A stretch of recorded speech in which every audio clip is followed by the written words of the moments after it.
Em 31 de maio de 1560, o padre jesuíta espanhol José de Anchieta escreveu a Carta de São Vicente, através da qual descreveu a fauna, a flora e as populações indígenas brasileiras. Nessa carta, ele também menciona brevemente alguns seres paranormais, os denominando demônios e pedindo para que aqueles que leem suas palavras orem por ele, seus companheiros, e também pela conversão dos indígenas, uma vez que, segundo Anchieta, esses demônios atormentavam o povo, pois eles não conheciam Deus. O primeiro ser paranormal mencionado é chamado pelo nome de Curupira. É coisa sabida, e pela boca de todos corre, que há certos demônios, o que os Brasis chamam Curupira, que acometem aos índios, muitas vezes na mata, dando-lhes de açoites, machucam-nos e matam-nos. São testemunhas disto os nossos irmãos, que viram algumas vezes os mortos por eles. Por isso,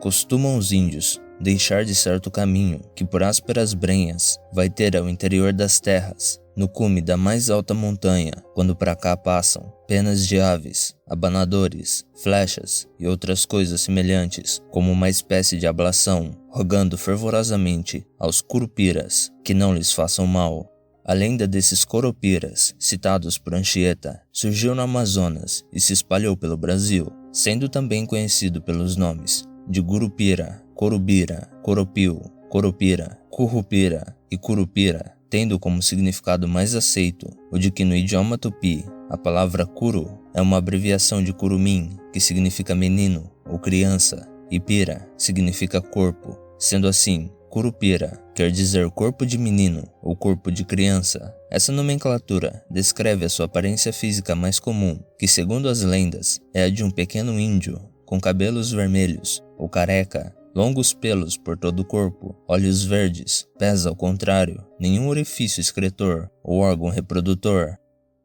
O engenheiro e naturalista João Barbosa Rodrigues escreveu sobre o Curupira, e em um resumo feito por Luiz da Câmara Cascudo, em seu livro Geografia dos Mitos Brasileiros, publicado em 1947, vemos algumas descrições, além das já citadas, de acordo com cada região. No Amazonas, geralmente, é um tapuio pequeno, de 4 palmos, santarém, calvo ou de cabeça pelada, com o corpo todo coberto por longos pelos, Rio Negro, com um olho só, Rio Tapajós, de pernas sem articulações, Rio Negro, Muciço e sem anos, Pará, de dentes azuis ou verdes e orelhas grandes, Solimões, e sempre com os pés voltados para trás e dotado de uma força prodigiosa. Eles inicialmente eram entendidos como protetores das matas, batendo nos troncos e nas raízes das árvores antes de uma tempestade, para inspecionar se aguentarão os fortes ventos e punindo todos aqueles que a danificam sem necessidade.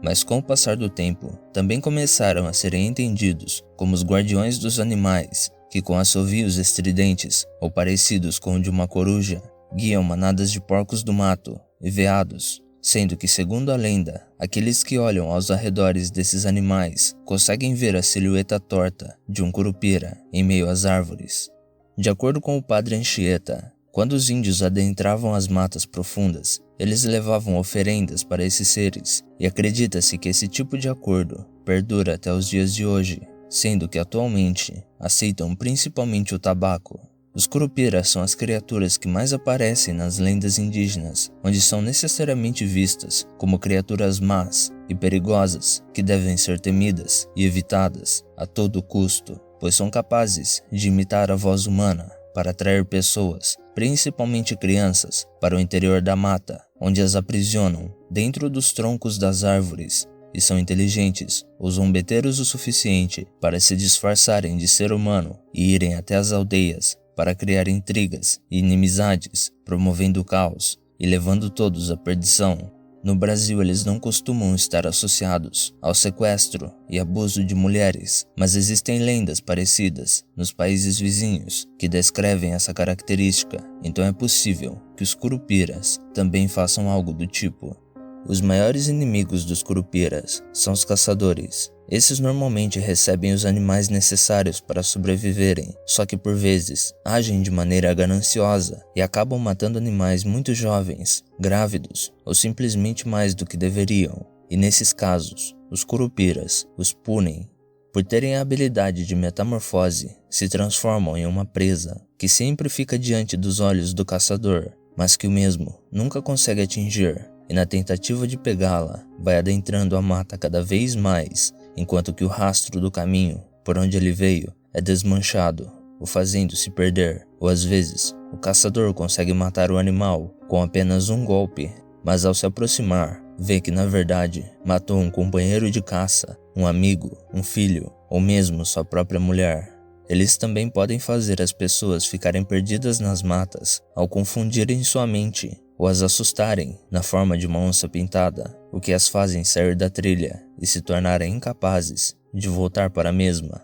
quando então as açoita, as deixando feridas e perdidas ou simplesmente as mata. Além dessas habilidades, os curupiras também têm o controle absoluto sobre os animais e podem convocá-los para lutarem ao seu lado contra qualquer coisa considerada uma ameaça. Entretanto, assim como vários outros seres do folclore brasileiro, eles também têm suas fraquezas. É dito que quando uma pessoa está com a mente confusa e perdida na mata, ela deve fazer 3 cruzes de madeira e colocá-las no chão em formato triangular, ou fazer vários nós em um cipó ou tecido e jogá-los no chão, pois o curupira irá cessar a tortura para desmanchar as cruzes ou desfazer os nós, além do fato de que ele não consegue tolerar pimenta. Porém, escapar da floresta não é garantia de que a perseguição acabou, pois é possível que ele siga um malfeitor até sua casa e o atormente com assovios. Porém, isso pode ser resolvido batendo em um pilão, já que ao ouvir o barulho, ele vai embora.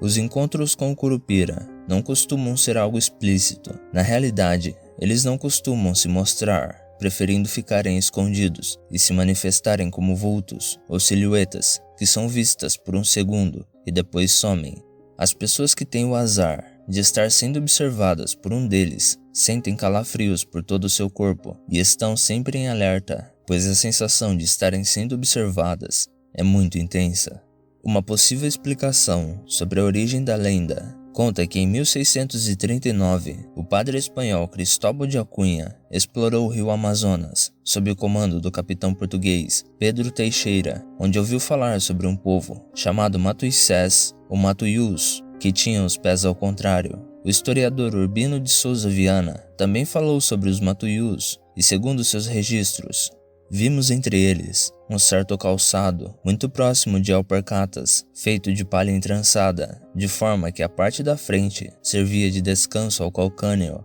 O rastro era, pois, impresso no solo, em sentido inverso da marcha. Inquirido do motivo, responderam-nos: é para cristão não saber da viagem. Edificamos-nos com a resposta. O padre João Daniel, que foi missionário no Amazonas entre 1780 e 1797, fez uma associação entre os curupiras e os caiporas, que eu falei em detalhes em um vídeo anterior e recomendo que o assistam. O padre disse que os caiporas são violentos e sem acordo com os humanos, enquanto que os curupiras são mansos e criam acordos ou fazem pactos de não agressão mútua. Hoje em dia, existe a visão de que os caiporas são os curupiras do sul do Brasil. Sendo assim, são a mesma classe de espécie de pai do mato, só que com comportamentos diferentes. O relato dos Matuyus, dado pelo padre espanhol Cristóbal de Acunha e mais tarde pelo historiador Urbino de Souza Viana, abre a possibilidade de que a lenda dos curupiras, na verdade, surgiu a partir dessa tribo, ou talvez que a tribo imitou a entidade para se proteger das perseguições dos colonizadores,